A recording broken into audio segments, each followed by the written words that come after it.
1886 Stuttgart Germany. दुनिया की पहली कार, 3 व्हील्स, 1 इंजन और 1 आदमी, जिसे लोग पागल समझते थे। आज वही इन्वेंशन लग्जरी का क्राउन है, परफॉर्मेंस का नाम है, स्टेटस की पहचान है। लेकिन ये सिर्फ एक कार की कहानी नहीं है, ये कहानी है एक माँ की जिसने अपने बेटे को अकेला पाला, उसे पढ़ाया और एक इंजीनियर बनाया। और ये कहानी है उस इंजीनियर की जिसने दुनिया को बताया कि सपने सच हो सकते हैं, लेकिन दुनिया ने उस पर विश्वास नहीं किया। लेकिन असली कहानी यहाँ से इंटरेस्टिंग होती है जब उसकी पत्नी बिना बताए 106 किलोमीटर का सफर अकेले करती है। ना परमिशन, ना पेट्रोल पंप, ना प्रॉपर रोड्स, सिर्फ एक बिलीफ और एक सपना। और फिर कहानी में एंट्री होती है 2 राइवल्स की, कार्ल बेंज और गोटलिब डेमलेर की। दोनों एक ही गोल पर काम कर रहे थे लेकिन कभी मिले नहीं, और फिर भी आज उनका नाम एक साथ लिया जाता है, मर्सिडीज बेंज। लेकिन एक सवाल, मर्सिडीज नाम आया कहां से?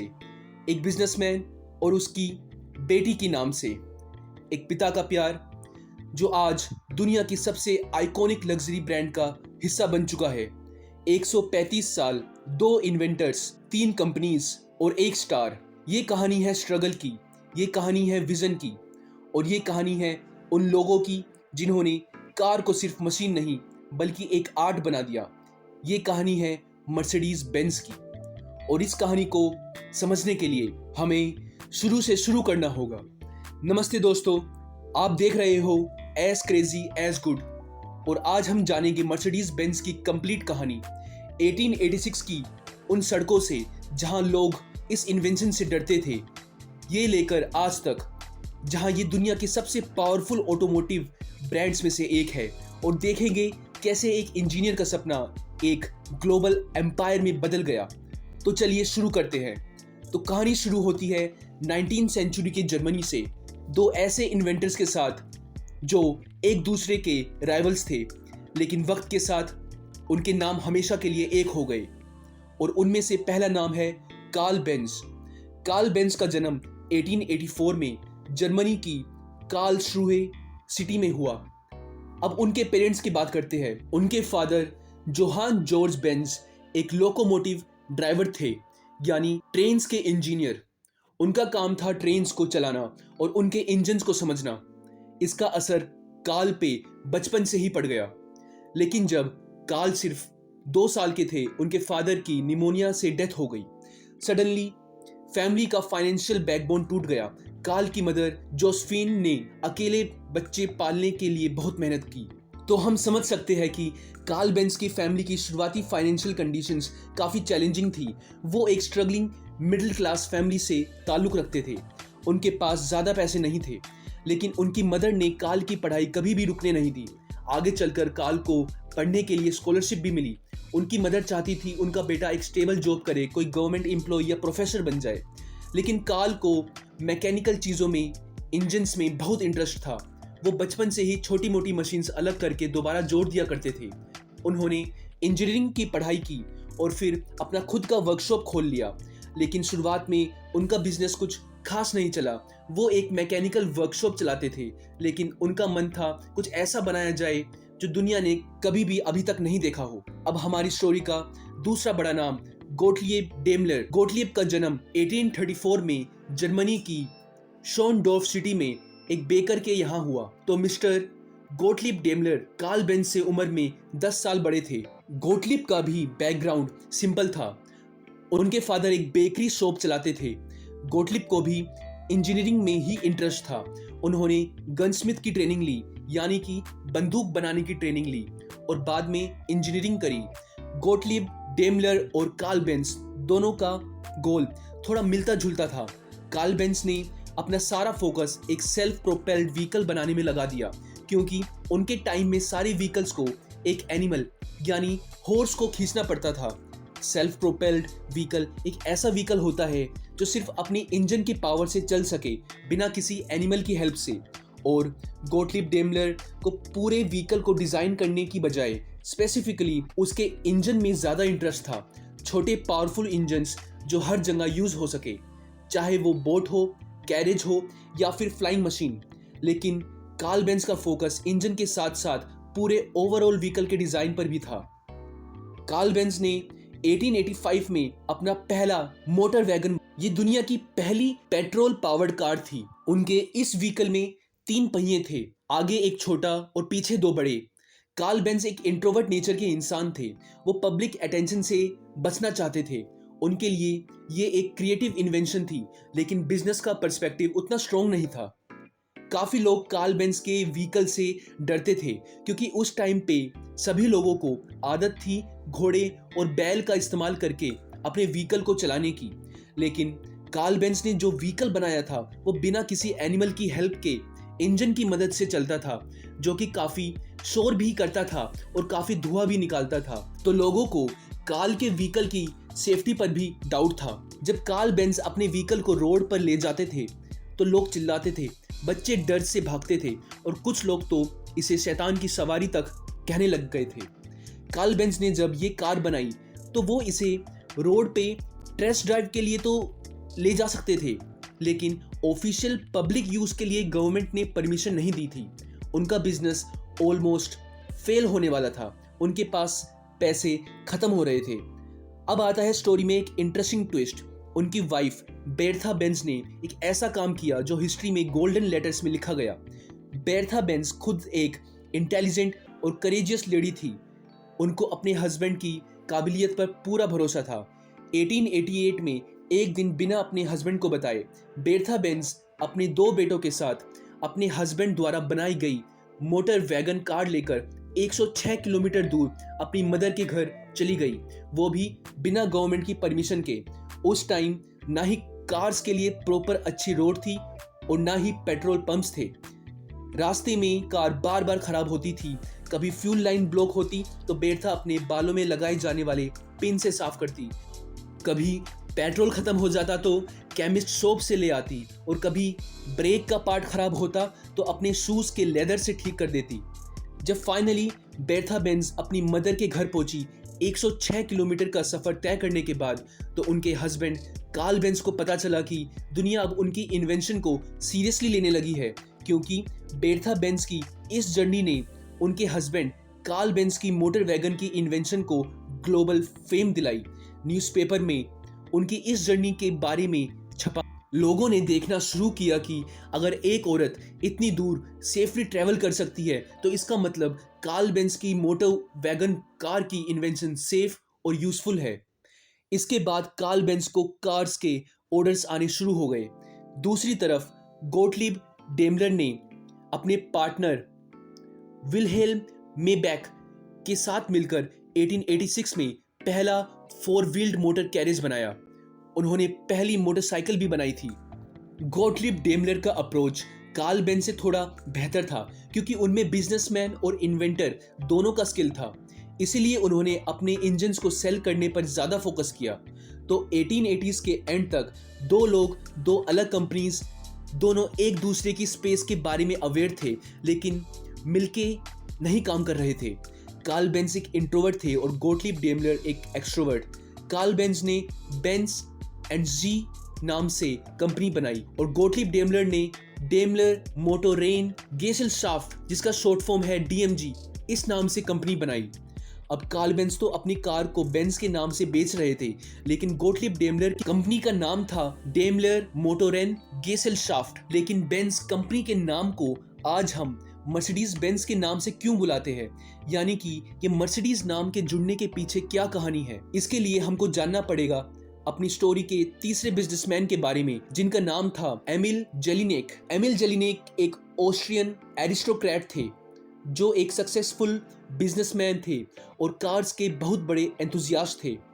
एरिस्टोक्रेट का मतलब होता है कि वो लोग जो कि रॉयल और नोबल फैमिली से बिलोंग करते हैं, जिनके पास पावर, प्रेस्टीज और प्रिविलेज होता है अपनी पिछली जनरेशन से। एमिल जेलिनेक यूरोप में रिच लोगों को कार्स बेचते थे। 1890s में वो डीएमजी कंपनी से कार्स खरीदते थे, लेकिन उन्हें लगता था कि डीएमजी जो कार्स बना रहे हैं वो फास्ट तो है, लेकिन लग्जरियस और रिलायबल नहीं है। एमिल ने डीएमजी कंपनी को एक प्रपोजल दिया, जिसमें उन्होंने कहा, मैं तुम्हें एक लार्ज ऑर्डर दूंगा, लेकिन तुम मुझे एक नई कार डिजाइन करके दो जो ज्यादा पावरफुल हो, ज्यादा रिलायबल हो, और उसका नाम रखना मर्सिडीज। मर्सिडीज किसका नाम था? उनकी बेटी का नाम।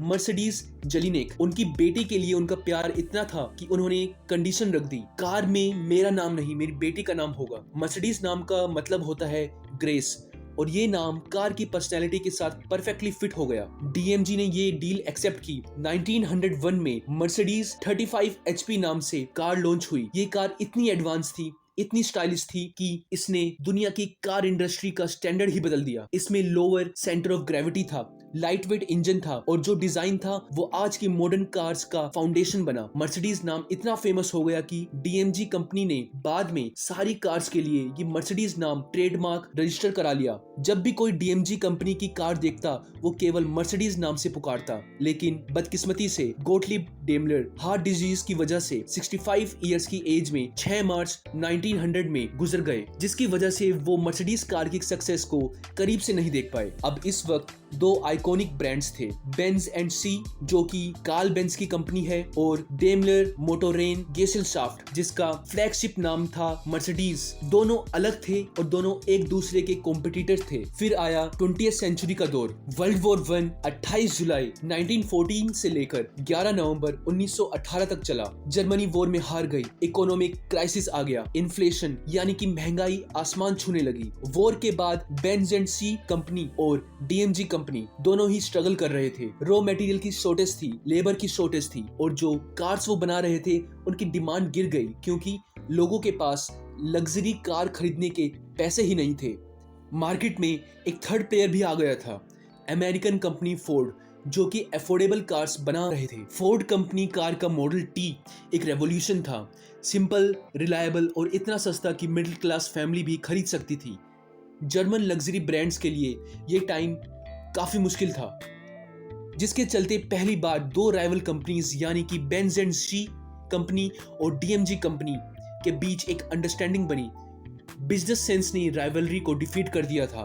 दोनों कंपनीज को रियलाइज हुआ कि अगर अकेले चलेंगे तो डूब जाएंगे, साथ में चलेंगे तो मार्केट डोमिनेट कर सकते हैं। तो 1926 में एक हिस्टोरिकल मर्जर हुआ। बेंज एंड सी कंपनी और डीएमजी कंपनी मिलकर एक हो गई। नाम रखा गया मर्सिडीज बेंज। अब ये नाम कैसे डिसाइड हुआ? एक कॉम्प्रोमाइज था। डीएमजी का पॉपुलर ट्रेडमार्क था मर्सिडीज और बेंज एंड सी का सरनेम था बेंज। दोनों को इक्वल रिस्पेक्ट देने के लिए ब्रांड का नाम रखा गया मर्सिडीज बेंज। डीएमजी कंपनी का ट्रेडमार्क लोगो था 3 पॉइंटेड स्टार्स, क्योंकि डेमलर का मानना था कि उनकी कार्स के बेहतरीन इंजन्स कार, बोट और एयरशिप यानी कि जमीन, पानी और हवा तीनों जगह पर कुशलतापूर्वक काम करने योग्य है। और कार्ल बेंज की कंपनी का लोगो था लोरेल वेल्थ यानी कि सेमी सर्कल में अरेंज्ड लीव्स यानी कि पत्तियों का लोगो। फिर दोनों कंपनीज के मर्जर के बाद दोनों कंपनीज के कार लोगो को मिलाकर एक नया कार लोगो बनाया गया जो कि हम आज देखते हैं।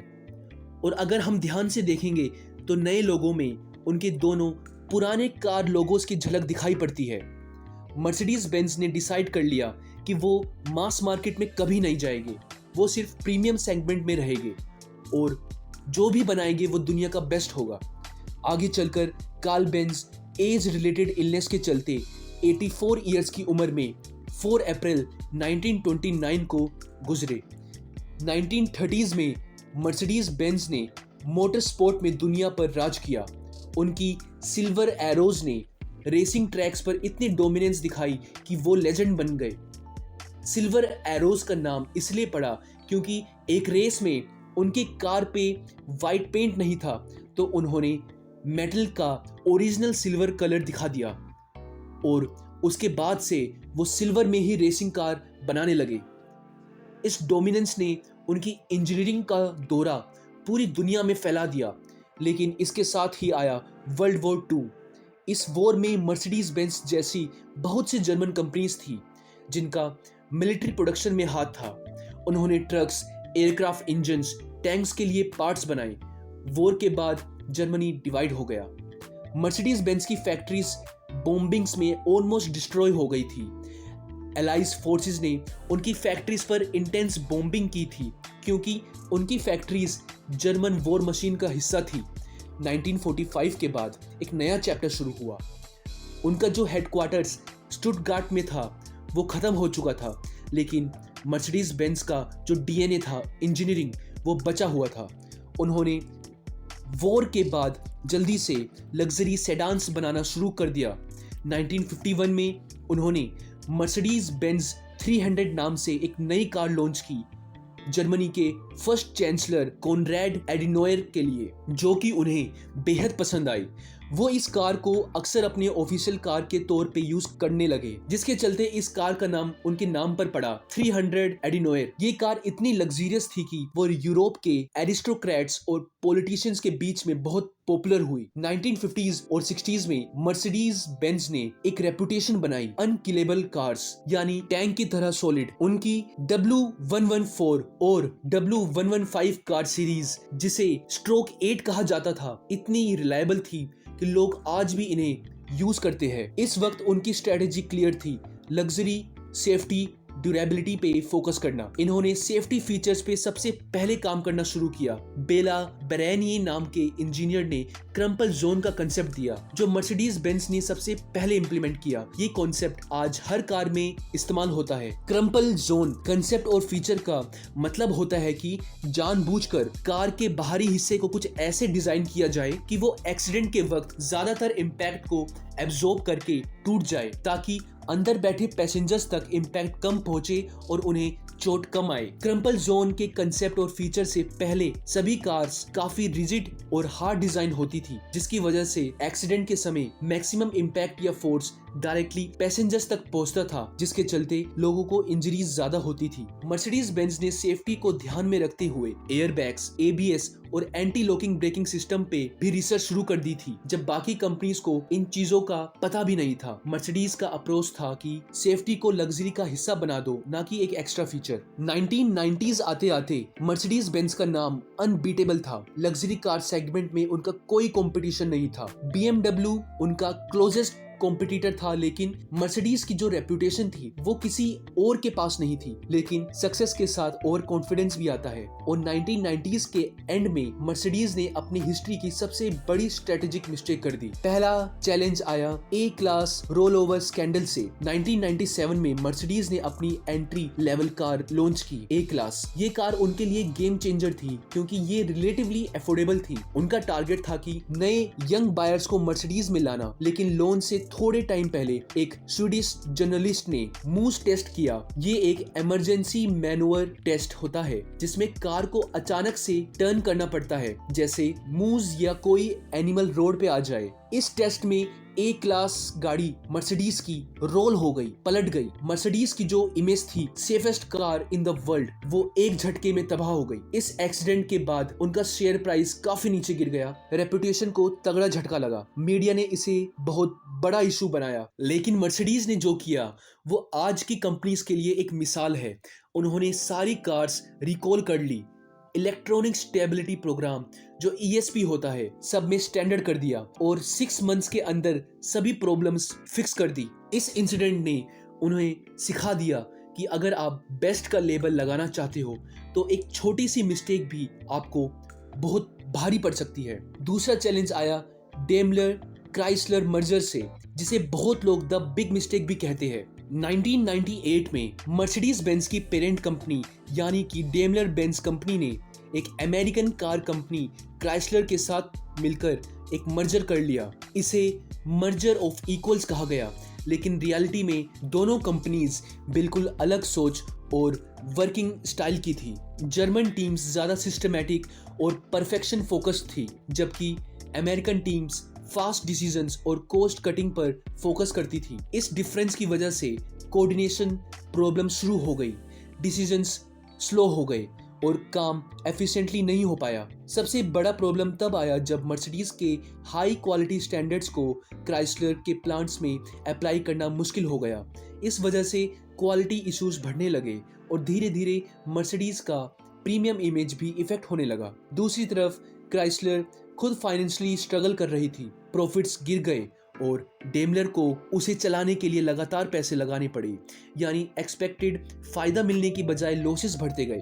आखिरकार जो डील लगभग $36 बिलियन की थी, उसे डेमलर ने 2007 और 2009 के बीच बहुत ही कम प्राइस में बेच दिया। इस फेलियर ने मर्सिडीज को बिलियंस ऑफ डॉलर्स का लॉस करवाया और उनका फोकस भी भटका दिया। तीसरा चैलेंज आया 2008 का global financial crisis. Lehman brothers collapse के बाद वर्ल्ड वाइड रिसेशन आया। लग्जरी कार्स की डिमांड वर्ल्ड वाइड क्रैश हो गई। अमेरिका और यूरोप में लोगों ने लग्जरी स्पेंडिंग ऑलमोस्ट बंद कर दी थी। मर्सिडीज को फिर से कॉस्ट कटिंग करनी पड़ी, प्रोडक्शन रिड्यूस करनी पड़ी। इस टाइम पर उन्हें रियलाइज हुआ कि अगर उन्हें सरवाइव करना है तो उन्हें अपने प्रोडक्ट लाइन को मॉडर्नाइज करना होगा, फ्यूल एफिशिएंसी पर फोकस करना होगा और अपने इंटरनल कल्चर को चेंज करना होगा। 2010 के बाद मर्सिडीज बेंज ने जो टर्न अराउंड किया वो किसी फिल्म से कम नहीं है। उन्होंने अपनी स्ट्रेटेजी कंप्लीटली रिवैम्प कर दी।